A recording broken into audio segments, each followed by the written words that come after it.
ये कहानी है गंदे परी की, एक ऐसी रानी जिसकी सुंदरता से शीश महल चकनाचूर हो जाता था, और एक राजकुमार जो उसके प्रेम में पागल हो गया था। लेकिन क्या यह सच्चा प्रेम था या किसी मायावी चाल का हिस्सा? सत्य, छल और प्रेम के बीच उलझी ये गाथा आपको ले चलेगी वहां जहां सवाल है पर जवाब सिर्फ गंदे परी के पास है। तो तैयार हो जाइए, क्योंकि अब शुरू होती है गंदे परी की रहस्यमय कथा। शांत हरे भरे पहाड़ों से घिरा था भवानीपुर राज्य।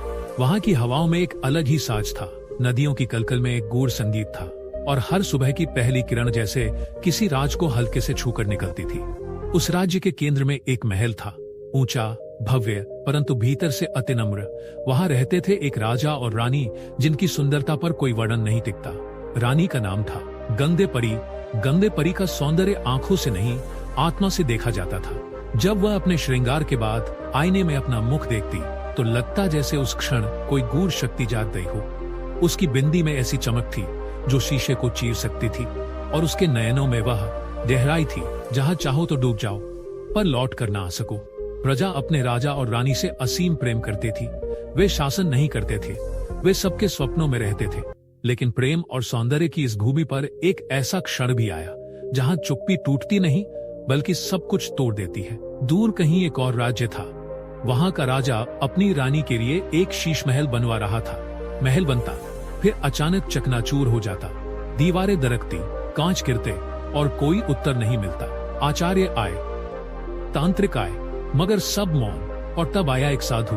उसकी आंखों में सन्नाटा और आवाज में भविष्यवाणी थी। उसने कहा, यह महल किसी वास्तु दोष से नहीं, किसी प्रकाश से टूटा है।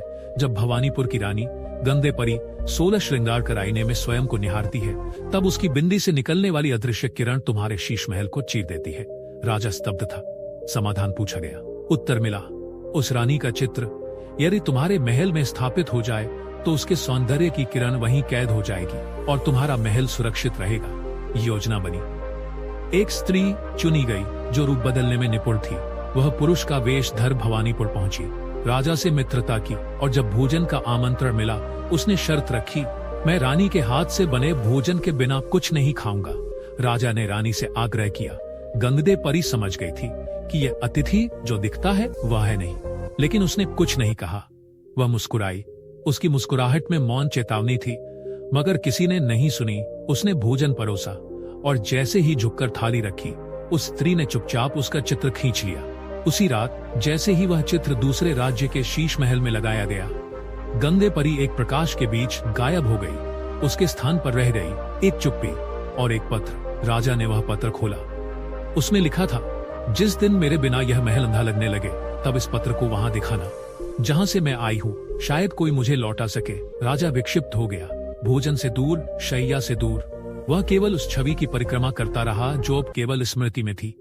फिर एक रात वह निकल पड़ा, बिना रथ, बिना अंगरक्षक, बस तलवार और उसकी यादें। चलते चलते वह एक ऐसे जंगल में पहुंचा जहां वृक्ष भी अपनी सांसें थामे रहते थे। उसने एक विशाल वृक्ष के नीचे चादर बिछाई और लेट गया, लेकिन ऊपर की शाख पर बैठे हंस के 3 नन्हे बच्चे कांप रहे थे, और उनके सम्मुख था एक काला नाग, फन फैलाए, धीमे धीमे सरकता हुआ। राजा ने एक पल में तलवार उठाई और उस सर्प के 3 टुकड़े कर दिए। फिर वही चुप्पी। वह वापस लेट गया। अगली सुबह हंस और हंसिनी लौटे। वे घोंसले तक पहुंचे और हंसिनी ने बच्चों को चुगा देने की कोशिश की, पर बच्चे मुंह फेरते रहे। हंसिनी विचलित हो गई। उसकी समझ से बाहर था यह व्यवहार। तभी एक बच्चे ने अपनी चुप्पी तोड़ी और रात का पूरा दृश्य सुनाया। हंसिनी कांप उठी। वह उड़कर उस मनुष्य के पास पहुंची जिसने उनके बच्चों को बचाया था। चादर हटाई और वहां थे सर्प के 3 कटे टुकड़े। वह नतमस्तक हुई और राजा के पैरों में पुष्प रख दिए। राजा ने आंखें खोली और उसकी नजर हंसिनी से मिली। हंसिनी बोली, अब बताओ हम कैसे सेवा करें तुम्हारी। राजा ने बस इतना कहा, मुझे वहां ले चलो जहां मेरी गंदे परी है। हंसिनी ने एक पंख दिया, जब जरूरत हो इसे हवा में लहराना, हम आ जाएंगे। और वे उड़ चले उस द्वीप की ओर जो समुद्र पर नहीं रहस्य पर तैरता था। वहां गंदे परियों के मध्य नृत्य कर रही थी, लेकिन उसकी आंखें थकी हुई थीं। उसके पदचिन्हों में चांदनी नहीं, बेचैनी थी।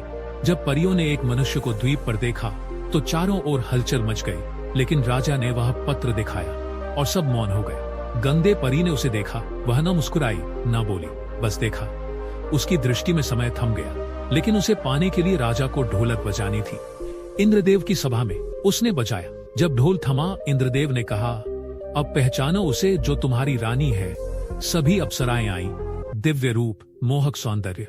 पर राजा की नजर स्थिर रही, और जब पहली अप्सरा आई, जिसके मुख के पास मधुमक्खियां मंडरा रही थी, राजा ने कह दिया, यही है मेरी रानी।